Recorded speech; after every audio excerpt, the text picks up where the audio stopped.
আপনি কি বিয়ের পর থেকেই মা হতে চাইছেন কিন্তু বারবার হতাশ হচ্ছেন, নাকি এখনই মা হতে চাইছেন না?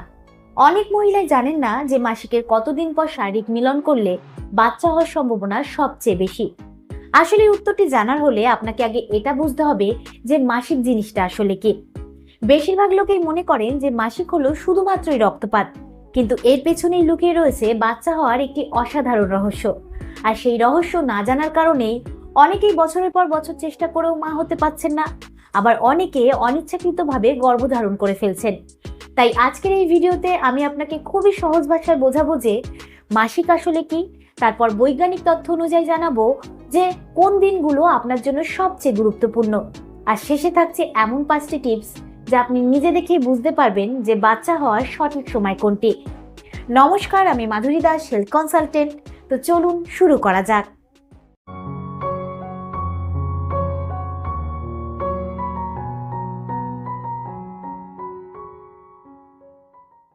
প্রথমেই বলি মাসিক আসলে কি। মাসিক হলো মেয়েদের শরীরে একটি চক্র যা প্রতি মাসে মেয়েদেরকে মা হওয়ার জন্য তৈরি করে। আর একটা নর্মালি মাসিক চক্র কিন্তু 28 দিনের হয়ে থাকে, বাট অনেকের আবার 21 দিনের হয়, আবার অনেকের 35 দিনেরও হয়ে থাকে, যেটা কিনা একদমই স্বাভাবিক। এখন আসি আসল কথায়। মাসিক চক্রের একটি নির্দিষ্ট দিনে মেয়েদের ডিম্বাশয়ের থেকে একটি ডিম্বাণু বেরিয়ে আসে, আর সেই সময়টাকে ওভুলেশন বলা হয়। আর এই ওভুলেশনের সময়টাই কিন্তু হচ্ছে সবচেয়ে উর্বর দিন, অর্থাৎ এই সময় মিলন হলে কনসিভ করার সম্ভাবনা মানে গর্ভধারণের সম্ভাবনা থাকে সবচেয়ে বেশি।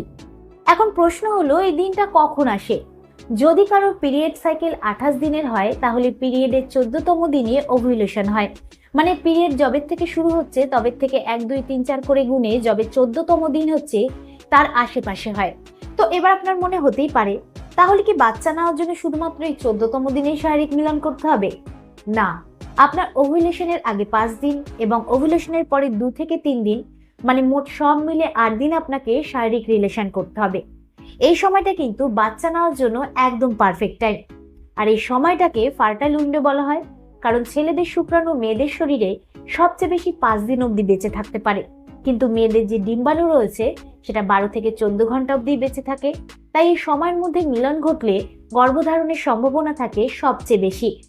এমনকি 2003 সালে হিউম্যান রিপ্রোডাকশন জার্নালে প্রকাশিত একটি গবেষণায় দেখা গেছে যে যে সমস্ত দম্পতি ওভুলেশনের 2 থেকে 3 দিন আগের থেকেই শারীরিক মিলনে লিপ্ত হন তাদের গর্ভধারণের হার থাকে সবচেয়ে বেশি, প্রায় 27 থেকে 33% পর্যন্ত। তো এতক্ষণ তো 14তম দিনের কথাই বুঝলেন, কিন্তু প্রতিটি মানুষের শরীর আলাদা আলাদা হয়, তাদের মাসিক চক্রও আলাদা আলাদা হয়। তাহলে আপনি কি করে বুঝবেন যে আপনার ওভুলেশন কখন হচ্ছে? আমি আপনাকে 5টি সহজ উপায়ের কথা বলছি যাতে আপনি নিজেই বুঝতে পারেন যে আপনার ওভুলেশন কখন হচ্ছে। যেরকম 1 নম্বর হলো, ওভুলেশনের আগে প্রাইভেট পার্ট থেকে এক ধরনের পরিষ্কার এবং পিছল তরল বের হয়, যা দেখতে অনেকটা ডিমের সাদা অংশের মতন এবং সাধারণ সাদা স্রাবের থেকে একটু আলাদা, যেটাকে আমরা ডাক্তারি ভাষায় সার্ভিক্যাল মিউকাস বলে থাকি। আর এটা কিন্তু ওভুলেশন হওয়ার আগের একটি লক্ষণ। 2 নম্বর হলো তলপেটে ব্যথা। অনেক মহিলাই ওভুলেশনের সময় তলপেটের এক পাশে মানে ডান বা বাঁ পাশে হালকা চাপ বা টান অনুভব করে।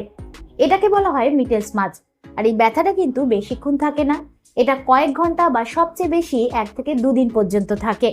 কিন্তু একটা কথা মাথায় রাখবেন, এটা কোনো রোগ নয়, এটা ওভুলেশনের কারণে হয়। এবার 3 নম্বর হলো বুকে হালকা ভারী ভাব অনুভব করা। কিছু মহিলার ওভুলেশনের সময় বুকে বা স্তনে হালকা ভারী ভাব বা অস্বস্তি ফিল হয়, আর এটা কিন্তু হরমোনের পরিবর্তনের কারণে হয়। তো এটা তো গেল লক্ষণের দ্বারা ওভুলেশন জানার উপায়, কিন্তু এছাড়া আরো 2টো পদ্ধতি রয়েছে যার দ্বারা আপনি আপনার ওভুলেশনের দিনগুলো বুঝতে পারবেন। যেরকম 4 নম্বর হলো বিবিটি পদ্ধতি। এই পদ্ধতিতে আপনাকে প্রতিদিন সকালবেলা ঘুম থেকে উঠে বিছানা ছাড়ার আগে একটি থার্মোমিটার দিয়ে বডির টেম্পারেচার মাপতে হবে, যেটাকে বেসাল বডি টেম্পারেচার বা বিবিটি বলা হয়। ওভুলেশনের সময় বডির টেম্পারেচার একটু বেড়ে যায়, যেরকম 0.2 থেকে 0.5 ডিগ্রি সেলসিয়াস পর্যন্ত। এই তাপমাত্রাটা কিন্তু খুবই সামান্য, তাই নর্মাল থার্মোমিটারের দ্বারা এটা আপনি বুঝতে পারবেন না। এই ক্ষেত্রে আপনাকে ডিজিটাল থার্মোমিটারই ব্যবহার করতে হবে। তো প্রতিদিন তাপমাত্রা মাপার পর একটি ডায়েরি বা মোবাইলে সেটা লিখে রাখুন, কারণ 2 থেকে 3 মাস বাদে আপনি একটা প্যাটার্ন খেয়াল করতে পারবেন যে প্রতি মাসের একটি নির্দিষ্ট দিনে অন্য দিনের তুলনায় আপনার বডির টেম্পারেচার একটু বেড়েছে। আর সেই দিনগুলো কিন্তু হচ্ছে আপনার ওভুলেশনের সময়। কিন্তু এই পদ্ধতিটা অ্যাপ্লাই করার জন্য আপনাকে একটু ধৈর্য ধরতে হবে এবং সময় দিতে হবে। আর যে লাস্ট 5 নম্বর পদ্ধতি রয়েছে সেটা হচ্ছে ওভুলেশন টেস্ট কিট। এটা কিন্তু সবচেয়ে সহজ এবং নির্ভরযোগ্য উপায়। আজকাল বাজারে খুব সহজেই ওভুলেশন কিট কিনতে পাওয়া যায়। এর দাম খুব বেশি না, দেখতে প্রেগনেন্সি কিটের মতন, এবং খুব সহজেই আপনি ঘরে বসে এটা ব্যবহার করতে পারবেন। আর এই কিটটি কিন্তু বডিতে এলএইচ হরমোনের মাত্রা চেক করে। ওভুলেশন হওয়ার ঠিক 24 থেকে 36 ঘন্টা আগে এই হরমোনের মাত্রা বডিতে হঠাৎ করে বেড়ে যায়, আর এই কিট সেটাই ধরতে পারে। তাই কিটে যদি পজিটিভ ফলাফল দেখেন তাহলে বুঝবেন যে আগামী 1 থেকে 2 দিনের মধ্যে ওভুলেশন হতে চলেছে। এবার বলি কখন সন্তান হওয়ার সম্ভাবনা কম। যারা এখনই মা হতে চাইছেন না তারা অবশ্যই এটা মাথায় রাখবেন, পিরিয়ডের শুরুতে মানে পিরিয়ড চলাকালীন এবং পিরিয়ড শেষ হওয়ার ঠিক পরের কয়েকদিন সাধারণত বাচ্চা হওয়ার সম্ভাবনা কম থাকে। কিন্তু সম্ভাবনা কম বলে যে সম্ভাবনা একেবারেই নেই এরকম কিন্তু না, কারণ অনেকেরই পিরিয়ড অনিয়মিত হয়ে থাকে। যেরকম কারোর 21 দিনের হয়, আবার কারোর 35 দিনের হয়। তাদের কিন্তু অটোমেটিক ওভুলেশনের দিনও বদলে যায়, তাই তারা ক্যালেন্ডারে পদ্ধতিতে নিশ্চিত হতে পারবেন না। এছাড়া অনেকের আবার পিরিয়ডের পরেই ওভুলেশন হয়ে যায়, বিশেষ করে যাদের মাসিক চক্র ছোট। তাই কোনো নিরাপদ দিনের অপেক্ষা না করে প্রোটেকশন নেওয়াটাই সবচেয়ে ভালো। তো এগুলো জানার পাশাপাশি আরো কিছু বিষয় রয়েছে যা মা হওয়ার সম্ভাবনাকে বাড়াতে সাহায্য করে। যেরকম মানসিক চাপ বা দুশ্চিন্তা কমাতে হবে।